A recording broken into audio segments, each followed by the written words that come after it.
Let me tell you about my friend who is on the heavier side. That's a little bit respectful way of saying it. Yung mataba talaga siya. And we were eating one time in a restaurant, and he had all sorts of delicious food in front of him set on the table. You know, crispy pata and kare-kare and dami talagang pagkain. Tapos kumakain kami, ganadong-ganada siya kumain. Bigla na lang nakita kong tumigil siya. Tumigil sa gitna ng kanyang pagkain, and then sa gitna ng kanyang pagsubo, biglang tinanong niya sa akin, Bong, may tanong ako na matagal ko nang tinatanong sa sarili ko, and I want to know the answer. It's a real, complete mystery to me. And so I was there, and akala ko naman seryoso. Sinabi ko, ano yun? Ano yung misteryoso? Sinabi niya, bakit kaya ako sa gitna at habang may nakatusok sa kanyang fork yung crispy pata, bago niya isubo, sinabi niya, bakit kaya ako mataba? And so, of course, I was just laughing, and many people are like that. They do not understand that they are what they eat. That, yes, God has given them the responsibility to take care of their bodies. And what they eat becomes their body. Again, many people don't understand that. Friends, tell me what you eat consistently and regularly, and I'll tell you what kind of body you have. I can tell you what kind of immune system you've got. I can tell you the kind of energy level you've got. I can tell you the diseases that you will have in your old age. That's what's going to happen. Because you have to take personal responsibility with your body, with your health. It doesn't only stop there. Tell me what kind of TV shows you watch on a consistent basis, and I'll tell you what kind of mind you've got. I'm not saying do not watch entertaining shows. Of course, we need entertainment once in a while, but if that's all you watch, you're going to be in trouble. You need to watch TV shows like this, for example, where you can change your life and add value to your life, where you can watch movies that can change your life, that can add something and not just fluff. What am I saying? Read books. What am I saying? Here's another question. Tell me what kind of friend you've got. Tell me. And I'll tell you what kind of life you have. Anong klaseng mga kaibigan meron ka? Yung mga kaibigan na meron ka, yung may mga kaibigan, dinadala ka patungo sa mas magandang buhay, or mga kaibigan na hinihila ka pababa. Again, ask yourself that question. I'll give you an example. What if you've got friends who complain a lot? I mean, they complain about everything. Paggising pa lang sa umaga, visit na araw to. Yan ang sasabihin nila. Paglabas nila sa bahay, visit na araw, ang init. Sasakay sa bus, ang traffic naman. Pag nasa opisina na sila, what do they say? Oh, what a terrible job this is. What a terrible boss I have. What a terrible desk I have. You know, they just complain and complain. Kung ganyan ang mga kaibigan mo, isa lang ang masasabi ko sa iyo, condolence. Nakikiramay ako.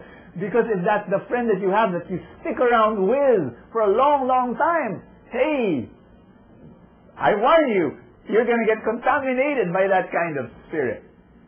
I'm not saying you don't go with them. I'm not saying make them your friend anymore. No, I'm not saying that. You've got to love these people.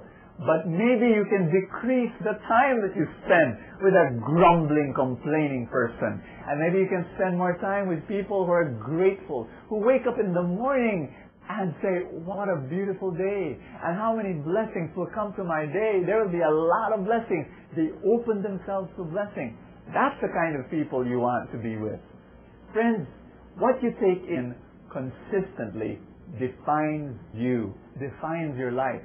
So look at that. Look at the different things that take in consistently. What you eat defines your body. What you watch and what you read defines your mind. The kind of friends that you keep will define your soul, will define your life. And this is how I'd like to end my little sharing with you. Why not take in God at every moment of your life? Let me tell you one thing. You know how I define prayer now? There was a time when I used to define prayer this way. You know, prayer is doing for God. You know, I would sing a playing guitar, I would kneel down, I would read a prayer book, I would do something to let God me. You know what I mean? And that changed. That has changed.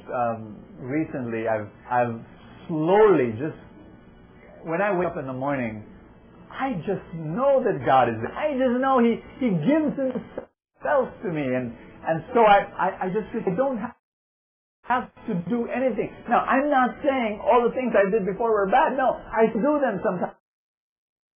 But it's with the right attitude of understanding that prayer primarily is letting God invade my life. It's God coming, rushing towards me, running towards me, and putting His arms around me and embracing me. I don't have to do anything. It's He who comes and who loves me. My first definition of prayer is allowing God to love me. And not only in prayer, and here's my point, that every moment of life, at every moment of my day, I can receive God, and I can receive. It doesn't have to be in prayer. There was a time, okay? There was a time, if I wanted to feel God, if I wanted to enter His presence, I have to do something religious. I have to pray, I have to go to church, I have to hold a rosary, I have to read a Bible, I have to attend a prayer meeting, and then I would feel God. But then, slowly, recently, I've come to this point, and I hope I'm not coming across as boasting, but just as an honest sharing that fulfills me no end, is that I'll experience God in the most secular moments of my day. And it's like my spiritual world and my secular world now become one. The boundary between the spiritual and the secular, the holy and the unholy, has blurred before my eyes. And I feel God. I'm with my friends. Kumakain kami ng pizza at habang tumatawa kami sa restaurant, parang feeling ko yung Diyos kasama namin nakikipag-agawan ng hot sauce. Yung gano'n. I'm watching a movie. It could be not a religious movie. It could be Spider-Man or I don't know, something like that. And I would feel in my heart that God is right there beside me, watching the movie and laughing with me. It's when I'm playing with my son at harutan kami dun sa sahig, and I'm wrestling with my son at tawa kami ng tawa. I do not why, but I feel God's presence the same way as though I was praying in church. What has happened? Parang yung Diyos nasa simbahan, biglang sinipat niya yung mga pintuan, and He comes rushing towards my life, and He invades, He conquers every area of my life.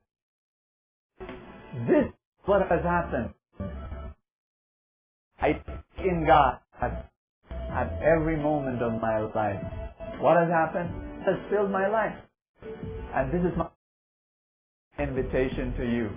My dear friends, I'd like to end with this one message. Listen fully. You are a wonderful person. And you have to take responsibility to make it even wonderful. How? Choose the things in your life that bless you. I mean, choose food that you eat. Choose the book you read. Choose the TV shows that you watch. Choose the friends that you have in your life. Whatever makes you better, go do it. Whatever increases your value, go do it. Whatever makes you a better husband or wife. What makes you a better father or mother. What makes you a better worker or in the office or in the factory. What makes you a better spiritual person, believer, whatever, disciple. Do it because you have the responsibility. Your choices determine your life. And hey, fill your life with God at every moment because He wants to fill you. He wants to fill you to the overflowing.